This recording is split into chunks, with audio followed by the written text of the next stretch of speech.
Welcome. Please have a seat, everybody. Welcome. Welcome to The Late Show. That's exciting. That is nice. Yes, ma'am. Right there. I'm your host, Stephen Colbert. I hope you all had a good weekend. The president spent it settling back in at the White House after his Mideast all-you-can-bribe buffet. And, oh, man, did you see? He just loved it over there. He was having such a good time with the princes and the palaces and the marble and the gold and the special souvenir he really wants to bring home, obedience to leaders on punishment of death. Because, evidently, because he spent this beautiful weekend viciously attacking any who dare defy him, including Walmart, which recently and quite reasonably called his tariffs too high and announced that they will raise prices as a result. Which means it's gonna cost you a lot more when you run out for milk, one Goodyear tire, and a t-shirt that says, "Shrek yourself before you wreck yourself." All right? Don't do it. Be careful. Trump didn't like Walmart accurately describing how he has personally affected your pocketbook, so the president posted, "Walmart should stop trying to blame tariffs as the reason for raising prices throughout the chain. They should, as is said, eat the tariffs." Yes, no, folks. As is said, I make a mess, you eat it. That's how the world works. Which reminds me, JD, there's some hot dogs stuck in my golf cleats. Get over here with your tongue and a positive attitude. It's not just Walmart. Dear Leader is also trying to intimidate another important sector of American economy, our precious celebrities. Because on Friday, out of nowhere, Trump posted, "Has anyone noticed that since I said I hate Taylor Swift, she's no longer hot?" Wow.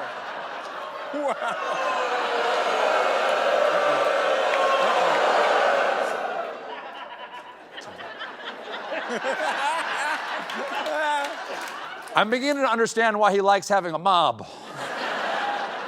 First of all, sir, keep my best friend Taylor Swift's name out.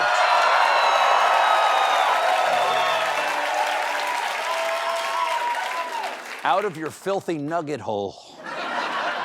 Second, it's possible, hear me out, it's possible people are talking about her a little less these days because her 149-date Eras Tour ended 6 months ago.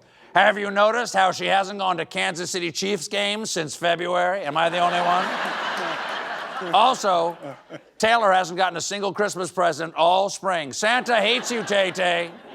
By the way, I fired Santa, and Marco Rubio will be serving as interim Saint Nick. And that right there was just a warm-up. Because next, Trump went after Bruce Springsteen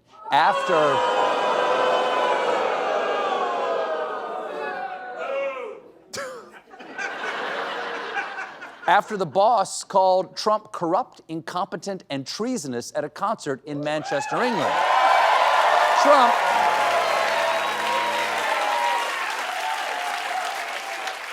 Trump did not appreciate Springsteen's constructive criticism, posting, "I see that highly overrated Bruce Springsteen goes to a foreign country to speak badly about the President of the United States. Never liked him, never liked his music, or his radical left politics, and importantly, he's not a talented guy." I don't understand. What are you doing? Attacking Bruce is like attacking America itself. I haven't seen a politician be this tone deaf since Herbert Hoover's campaign slogan, "Apple pie sucks and so does your mom." Yeah.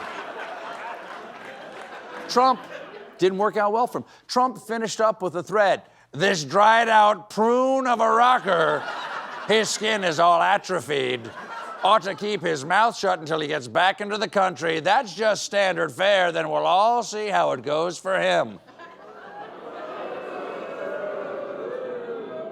Pretty bold. No, they did it first. You don't have to do it now.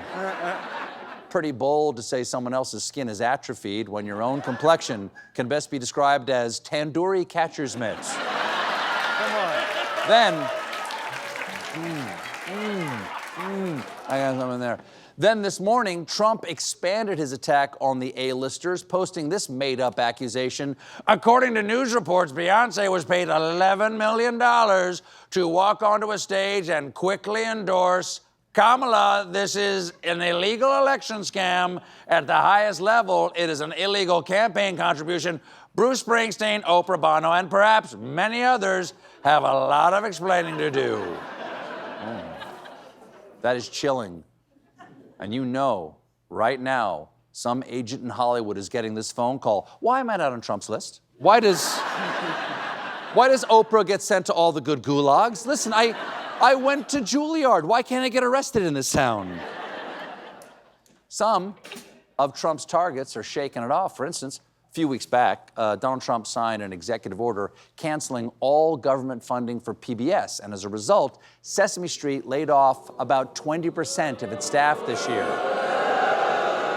Yeah, on top of that, they lost some of their biggest sponsors to other platforms. The letter D is now doing targeted ads on OnlyFans. Yeah. Wow. It starts off tasteful and then it gets dark. Good news today, Sesame Street is saved thanks to a new streaming deal with Netflix. Great work, Netflix. All is forgiven. Good for Netflix. I can't wait to see collabs like Grover Things, Big Bridgerton, and Snuffleupagus. Hey, bird. Hey, bird, I don't exist. And if you say anything to the cops, you won't either. Hold on, Tom, just quick, did the money come in? Did the guy drop the thing at the place where I said to drop off the money? Okay, all right.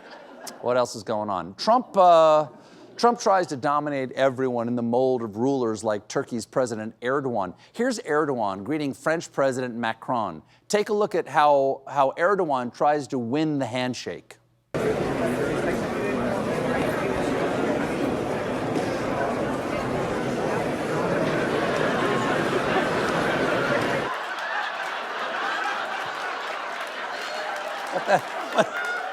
What is happening? Trump's TV ideas are also out of the finger-grabbing strongman playbook because reportedly the Department of Homeland Security is considering a reality show where immigrants compete for citizenship. Okay, all right, calm down. I know that sounds dystopian, but to be fair, that's how citizenship has always worked. In fact, my great-grandfather actually won the first season of So You Think You Can Dig the Erie Canal. Thank you, Andrew Edward Tuck. This show is the brainchild of a Canadian-born writer and producer who was behind A&E's Duck Dynasty named Rob Worsoff. Wait, a Canadian came up with this idea for America? Well, I guess some immigrants really do make this country worse off. Show canceled. Jim, hold on, wait, Jim, I'm sorry, Jim, I thought we talked about this graphic last week. Yes, we did. Okay, all right. Worsoff went on CNN to explain his vision. My dream is to do every episode in a different state where we will celebrate that state. The challenges would be like if we're in New York, we're doing a pizza making challenge. And if we're in Florida, we're doing a rocket launching challenge. And if we're in California, we're doing a gold rush challenge. And if we're in Nebraska, we're doing Nebraska things, which I think is being corn. I don't know. I wasn't born here. I don't know. Now, this sounds like a cynical ploy to exploit immigrants for entertainment, but don't worry, because Worsoff says it's definitely not that. Anybody with half a brain, with a critical mind, thinking about this show for 5 seconds would, of course, conclude that it's not the Hunger Games. Yeah. And anyone who thought about it for 6 seconds would say, oh, wait, no, this is the Hunger Games.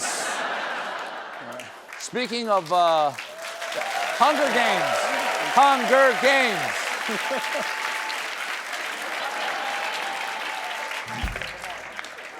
Oh, speaking of U.S. citizens, the Pope.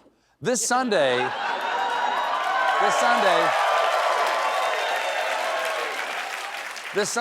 Pope Leo delivered his inaugural Mass at the Vatican, where he called for unity and a missionary spirit. Because, as Catholics know, any spirit other than missionary is a sin. And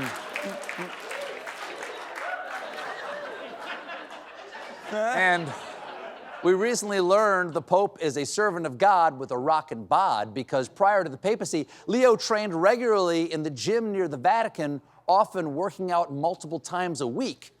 No doubt inspired by the Sistine Chapel fresco of the angel Gabriel getting ripped on a Bowflex.